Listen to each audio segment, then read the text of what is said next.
Amnon, shalom. Hi, Tom. Great to be with you. I guess we can take our masks off since we're 5 feet and 5,000 miles apart. Yeah, 6,000 miles away. I think the audience are not aware of that. I'm in Tel Aviv, you are at the East Coast, and they should see us in the same room. So, Tom, we have been having running conversations for the past couple of years, talking about technology, talking about revolutions, talking about your fascinating book, Fast, Fused, and Deep, talking about how AI figures into it, what happens after AI, autonomous driving. So we thought that it would be nice that we start sharing all those conversations that we had with the public. And I'm so happy that we have the chance to do it, even though that we are 6,000 miles away from each other. Me too, Amnon. I've been really looking forward to this. So let's go right into it. Speaking about technology, society has been experiencing technological leaps for decades, from the Industrial Revolution, landing on the moon, computer age, social networks, internet. So what's so special about our times today? You have a very, very crisp kind of notion of the fast, fused, and deep. Well, let me take a few minutes, Amnon, to share that framework. I basically look at advances in technology through what I call Promethean moments. Prometheus was the Greek god who basically stole fire from Mount Olympus and gave it to humans to develop civilization. If you think of three great Promethean leaps forward, the printing press, the Industrial Revolution, and I think the one we're going through right now. And this Promethean moment is not about a single invention, not a printing press or a combustion engine. It's actually three simultaneous accelerations in what I call the market, Mother Nature, and Moore's Law, i.e. technology, globalization, and climate change. All three are accelerating in a nonlinear fashion. And what those three accelerations are doing is making the world, what I would argue, fast, fused, and deep, to a difference of degree that's a difference in kind. And it's really what's forcing us to change everything, including how we govern ourselves. So if you think of the Industrial Revolution, how did we manage? That was a very destabilizing moment when capitalism met the Industrial Revolution. And it took us over a century to figure out how do we govern that. And what we governed it through was something we called the welfare state. And the welfare state had sort of three broad components. It had walls against transfer of trade and human beings. It had floors to cushion people, and it had a ceiling. A ceiling was on the pace of change, basically. It was implied. And politics, left-right politics, was really a debate about how high the walls should be. People on the left said, let's have high walls. People on the right said low walls. How thick the floor should be. People on the left said, let's have thick floors cushioning people.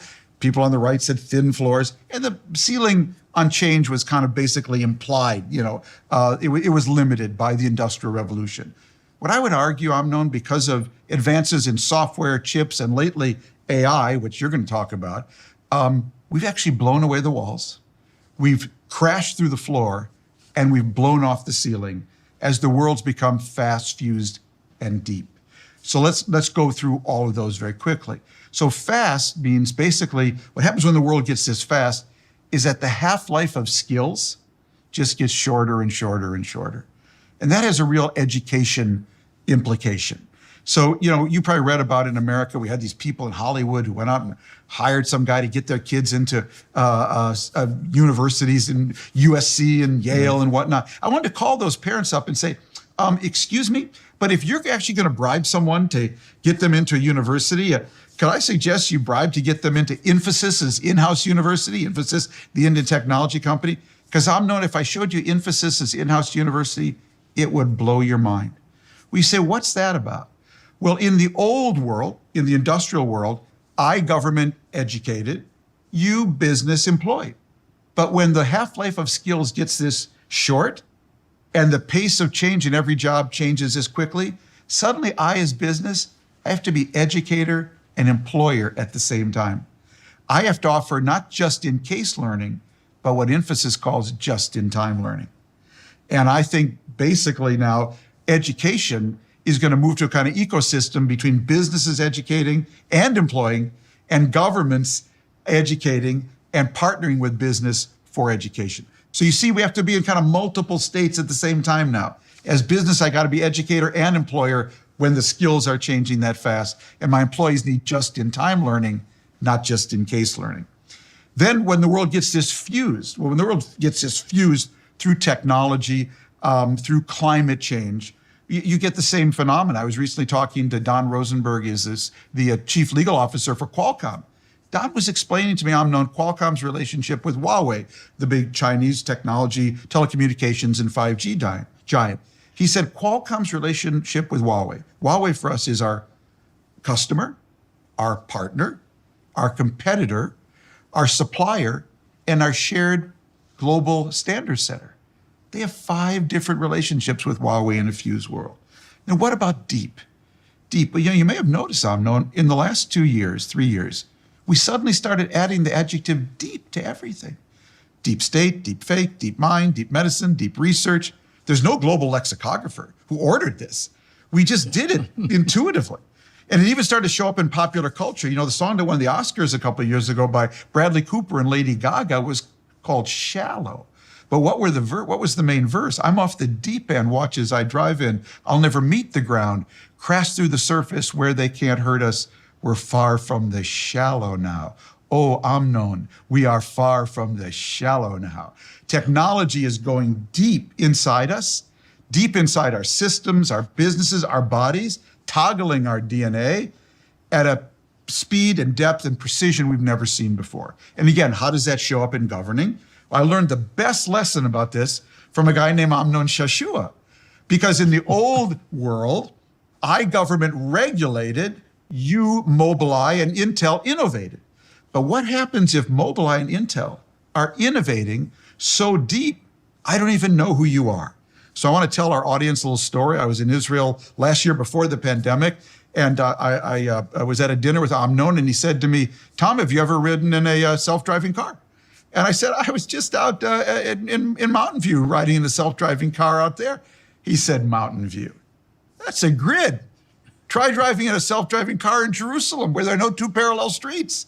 So I couldn't resist. I went up to Jerusalem. I met with Amnon. We rode in Mobileye's self-driving car around Jerusalem. Hills, hairpin turns, donkeys, camels, Jews, Arabs, rabbis. And this car is just driving me all through the streets of Jerusalem all by itself. We get done, and Amnon tells me an interesting story. When the world gets this deep and you want to develop a self-driving car, you need to test and iterate and design all in the same place. And to do that, you actually need an insurance protocol that defines what is safe self-driving. Otherwise, anything you hit and anything that hit you, you'd get sued. So that was a problem for Mobileye because the rabbis running Jerusalem don't know a lot about self-driving cars. So what did Amnon and Mobileye do? They actually convened an ecosystem of Volkswagen, their car supplier, Mobileye, the rabbis who run Jerusalem, and the Israeli Ministry of Transportation. And together as an ecosystem, they developed a protocol, an insurance protocol for safe self-driving. It was so good that Yandex, Russia's Google, now tests their self-driving car in Israel. And China just took the whole Mobileye protocol, translated into Chinese, and made it their safe self-driving formula. So what you see in all these cases, Amnon, and the reason politics is kind of blowing up all over the world, is those old left-right frameworks don't work anymore. You really need ecosystems solutions because we all need to be in kind of multiple states at the same time. Just to conclude, Amnon, it's a bit like the transition we're going through between classical computing and quantum computing. So classical computing is like flipping a quarter. If you 0, 1, 0, 1, heads or tails, 0, 1. If you could flip a quarter 1 billion times on a transistor, you got compute and storage. Quantum computing is more like spinning a quarter. You can be in multiple states at the same time. And I would argue that the world we're going into, you need actually to be in multiple states at the same time. Innovator and educator, innovator and regulator. And that calls for ecosystems, what I call complex adaptive coalitions. That's what Mobileye built in Israel to govern safe self-driving. But to have a complex adaptive coalition, you need to have shared values. And so my question to you, Amnon, is how do you get shared values in this world? Because we not only need shared values between men and men, women and women, but we need shared values between men and machines, women and machines in a fast, fused, and deep world. Fascinating, Tom. So now let's make it more complicated and add a technological spin to it. When you think about computers are driven by compute. And due to Moore's law, the abundance of data, the rise of machine learning and AI, compute has transformed to something much more than a tool. It affects our life deeply. And when something affects your life deeply, you need to ask about, what are the values of this thing? Because it's affecting me on a daily basis. So let me give you two examples. In the first example, now let's assume that we have an agent deployed in the real world, and this agent is interacting in the real world. And we need to kind of convince ourselves that while this agent is interacting in the real world and improving itself, now let's assume it has a reward function and wants to optimize that reward function through interaction with humans. So it's improving itself. So a computer agent is interacting in the real world. And we need to convince ourselves that this agent will converge onto a state in which it's aligned with human interests. Does this agent understand human interests? Does this agent understand human values? Because it's improving itself. So let me be more concrete. So let's assume that we're building a chatbot. Companies are working on it, academias are working on it. So I'm not talking about something really futuristic. They already exist. So let's assume take the existing chatbots, but slightly better. Okay, and now deploy them into the real world. And now let's put a reward function that we want to optimize. Let's assume that the reward function would be something altruistic, not make me more money, make me happy, make society happy. So while you're interacting with society, with people, improve yourself to make the people that you're interacting with more happy. Can't be better than that, But now, we're talking about a very sophisticated, software agent powered by AI. And this software agent at some point will figure out or can figure out that if you lower people's IQ, they tend to have less worries and maybe become more happy. Right? Now I know what I need. Now, this is something that we completely did not anticipate as engineers when we programmed this AI. And it's not something that will be evident quickly. It could take decades, until, people's IQ get lowered because this software agent, will convince me to, why work so hard, drink beer, go have fun, Don't read. Don't need to kind of excel and so forth and so forth. And, over time, people will get dumber and dumber and dumber. And it could take decades until we understood that this AI, which had very, very good intentions, look what a catastrophe it generated. So this idea of understanding what the AI will do is very, very important because this AI, its values are important. Let me give you another example. Another example would be autonomous driving. So if we have self-driving cars, the promise is that we will save millions of lives because robotic drivers are not distracted. They're very predictable. They're not distracted. There are no reason that they will cause accidents. But once you deploy such a robotic agent amongst human drivers, then accidents will happen. And then you ask yourself, how do I guarantee or how do I convince myself as a society that these machines are making decisions that align with human judgment? Because when we drive, we have judgments. We are making assumptions. We have judgments. So there are traffic laws. With traffic laws, there isn't much judgment. If there's a red light, I need to stop. But there is a duty to be careful. Now, for example, a right of way is given but not taken. Right? Even though I have the right of way, I should not force it because if the other guy is not giving me, is not granting me my right of way, I should yield, right? So because there is this directive of be careful. Now, how do you go and translate be careful into code, into a mathematical formalism?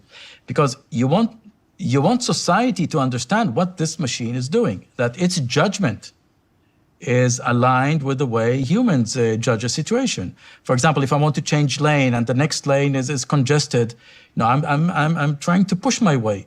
And I want the other guy in the next lane to slow down so that I can push my way in. So humans make assumptions and have certain ways of doing judgments. And when those judgments break, we'll say that the human had a lapse of judgment or was reckless. All right? So we don't want machines to be reckless, but we need to define to them what is this borderline between careful and recklessness. So everything needs to be defined mathematically. So this is a way in which we want to code value, because we want to have shared value between the machine, in this case it's a robotic agent, and humans, because other humans are also occupying the road. They are also road users. So this is something that we at Intel and Mobileye took up upon ourselves 3 years ago, and we published an academic paper called Responsibility Sensitive Safety, or RSS, and this ties to what you mentioned before. We came to the conclusion that if we wait until regulators will come and figure out how to regulate the self-driving technology, we'll wait forever. We need to be proactive. We need to come with a model and then go to regulators and tell them, look, this is the model. This is how we define careful driving. Let's have a conversation. Give me feedback. You think that we defined it wrongly? So, here are parameters. Let's have a conversation on the parameters. Let's do a coalition with other industrial actors. For example, in the US, there's this IEEE program, P2846, which is chaired by Intel, but has all the actors in self-driving industry to start working on this kind of model. How do you go and regulate what it means to be careful driving? We're working with regulatory bodies. You mentioned China. So China already adopted it. We're working in Israel, in the UK, in France. The idea here is to work together with regulators as an ecosystem, exactly what you mentioned before. And until we spoke about it, I didn't even realize that we're building an ecosystem. Yeah. It was so natural for us to say, no, we can't wait for the regulatory bodies to do it. So shared values between humans and machines become critical when you have the age of AI. Did you have another alignment example, though? Another machine making people dumber to make them happier. Are there any other alignment issues that you see coming up around AI? Because it feels like we're not stopping at AI. We're heading for AGI. And how will that really intensify this value challenge? How close are we to that? Bringing artificial general intelligence, to these technologies. Okay, so AGI adds another spin. So when you think about AI today is narrow. So we're talking about software that is optimized to solve one and only problem.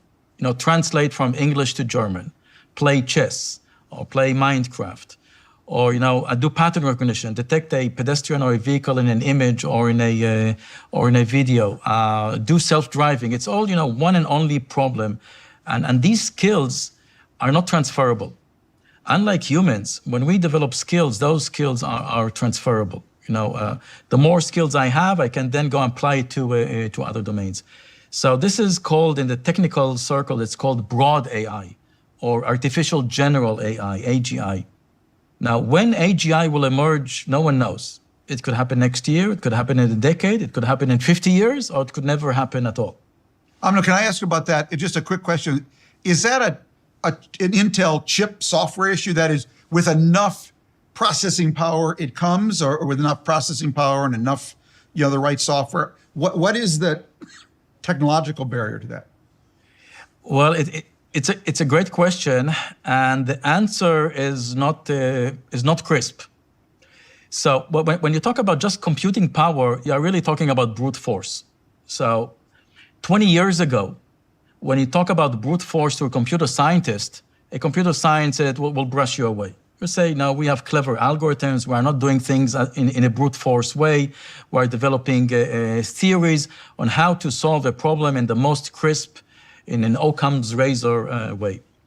The era of deep networks is showing that brute force does matter. It means if you have more and more compute, even if you are not more sophisticated from an algorithmic point of view, if you have more and more compute and more data, you can do things that a few years ago would be considered science fiction.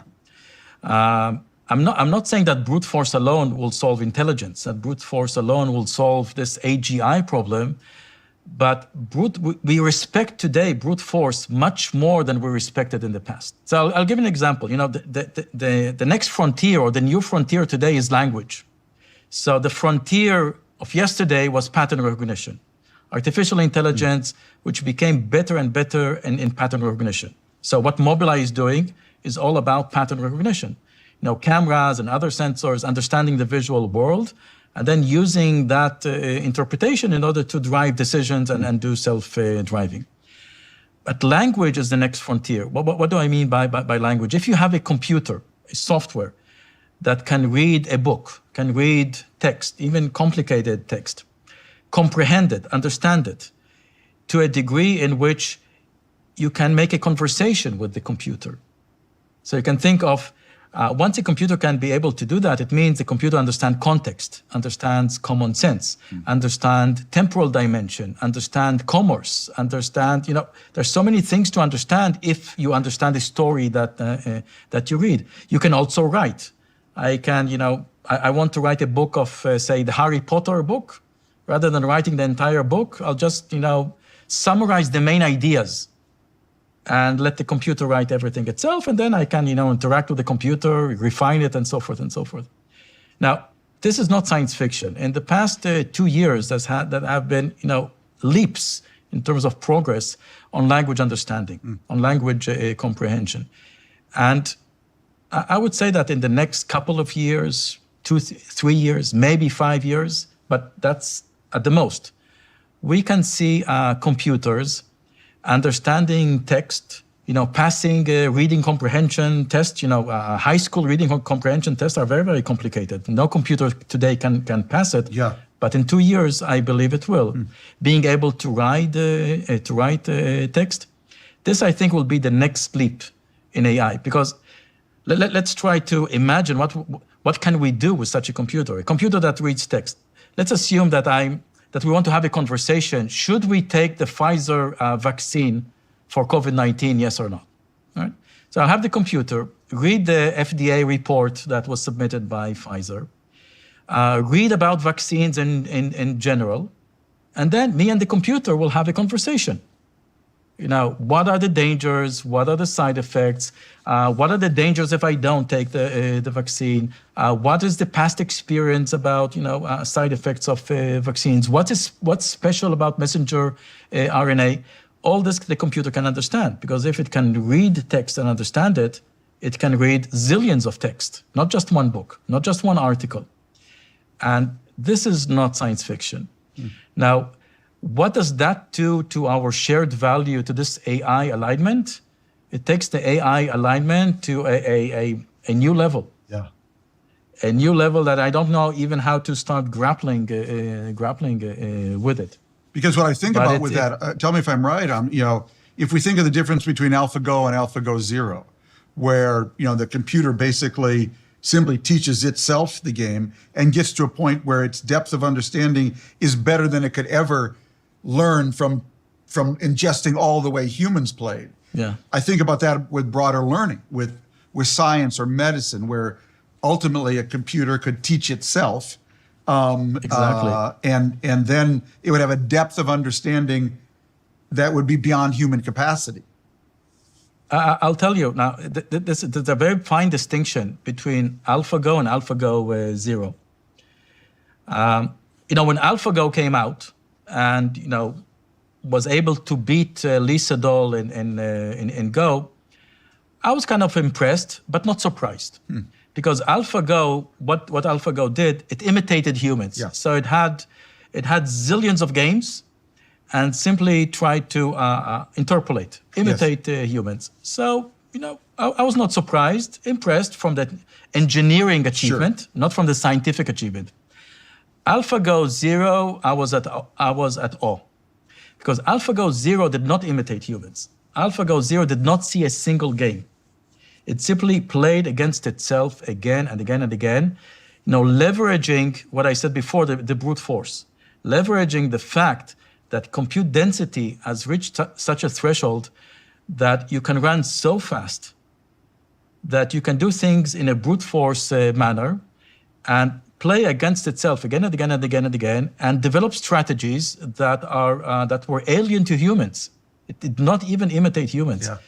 So this, I think, is something miraculous, and will push AI much further down the road. But we need to appreciate that the world of AlphaGo, it's called reinforcement learning in the technical circles. It's a world of simulation. Mm-hmm. So in a world of simulation, where you know the state and where you know how to map state to state, you know the reward function. In a world of simulation, AlphaGo Zero shows us that you can reach super intelligence. Yeah. So the shared value between man and machine is not something that science is grappling with today. Now, people talk about ethics. They're still not talking about alignment, AI alignment. And I believe in the next few years, as AI progresses, this will become an issue. We wrote an academic paper too about 4 months ago about the AI alignment issue. My colleague, Professor Shai Shalev-Schwartz, and myself, and with Shaked Shama, about this AI alignment problem does not need to wait for superintelligence. With today's AI, it becomes dangerous. One of my teachers, Amnon Dov Seidman, likes to talk about healthy and unhealthy interdependencies. You know, in a fast, fused, and deep world, we are now interdependent. We're beyond interdependent. We're fused. The question is, will we have healthy interdependencies between men and men, women and women, men and women and machines, or will we have unhealthy interdependencies? And the unhealthy interdependencies will be the ones that emerge from not thinking through, it seems to me, these values and ethics questions. And the problem is with unhealthy that it could lead to catastrophes. Yeah. This is so it becomes dangerous. So I believe that in the next couple of years, this will become an issue, also for scientists, and to make sure, just like we're doing that with autonomous driving, to make sure that we understand the shared value, the alignment between human interests and the machine. You know, when we spoke in the past, you mentioned something quite intriguing to me about dual use, about, you know, the world going from hardware to software. When in the world of hardware, you know, the use was very, very simple. You know, if you build a weapon, you know exactly what it's doing. Today, with, you know, in the world of software, things are much more murky. It will be interesting to hear your take about dual use and how it's affecting society. Well, I mean, I think this will be one of the biggest geopolitical and political issues in the world, you know, we're going into right now. Because as you said, you know, originally dual use meant the government invented a piece of hardware, and I decided whether you business could use it or not, you know, in a civilian application. And then later business started inventing things, and government said, well, you can, in America, you can sell it to the Russians or you can't sell it, you know, to the Russians. But now, in a fast, fused, and deep world, where we've got this acceleration in software capability and chip capability, everything is dual use. My toaster is dual use. If my toaster is speaking to my refrigerator, and I can install my refrigerator and my toaster into your country's, you know, kitchens, I can listen to you, you know. So when we start putting intelligence into everything, everything becomes dual use. And of course, we've seen that in a lot of the recent tension between America and other countries around the world. This has been a big issue on the U.S. Huawei issue. You know, if I sell China or Russia or any other country, you know, chips or software, how do I control the use of that? And I think going forward, again, this becomes a values question, but actually becomes a trust question. You know. It becomes a trust question within the society. You know, in Israel and America, you know, can we let these powerful chips be used by cyber hackers or gangsters or whoever? And it's becoming a huge issue globally when everything becomes dual use. Suddenly we come back to that values question. Then are we going to have healthy interdependencies or unhealthy interdependencies? You know, and I don't know if you have any thoughts on how can we develop both the trust, and is there a technological answer to a world where everything's going to be dual use? How will we trade? It's really becoming a bigger and bigger issue now all the time. In the past, when we thought about globalization, we thought about, you know, borders between nation states kind of, you know, falling apart. and we become one big village. The planet becomes one big village. And then there was kind of a backlash against it. People need solidarity. Nation state is important. But what you're saying is that, even if you have nation state borders, from a technological perspective, we are in a flat world.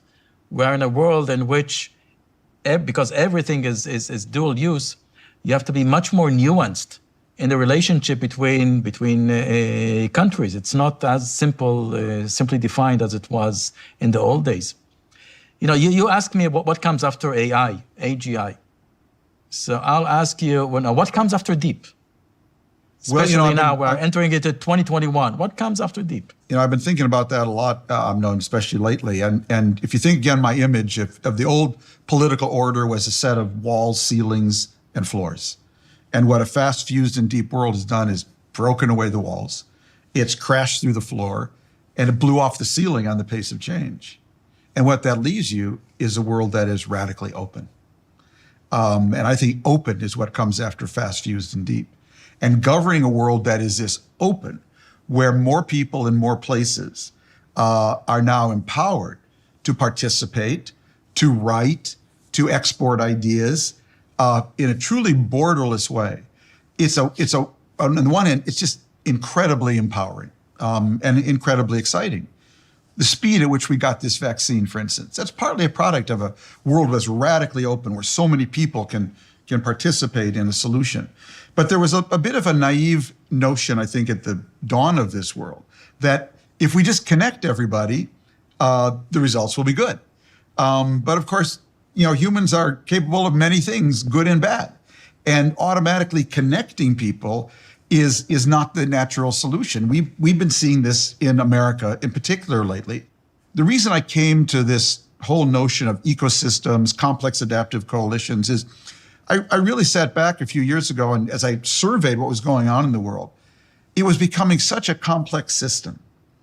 And I really sat back and said, well, what is as complex as that?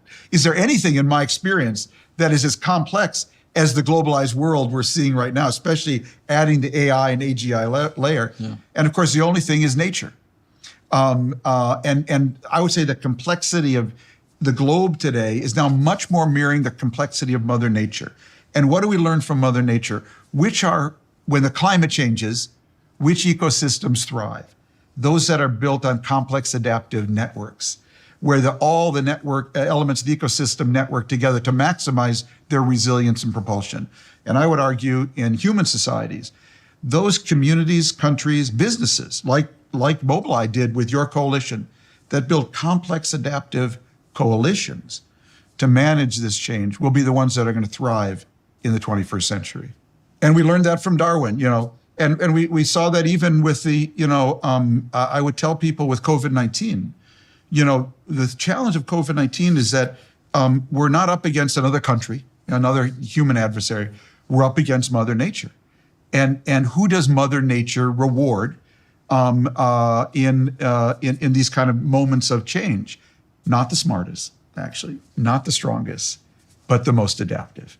And that's been the challenge here. And I think it's going to be the challenge going forward, because Mobileye, Intel, you're like a force of nature now.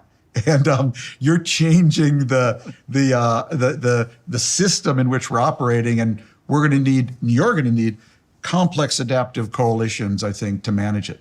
So Tom, it was a great conversation. We covered both society and machines within 30 minutes. So now we are back to the real world. Put on back our masks. Unfortunately. And let's hope for the vaccines to come quite soon. Absolutely. But I tell you, doing jazz with you is one of the great pleasures of my life. So thanks so much. Thank you, Tom. You take care.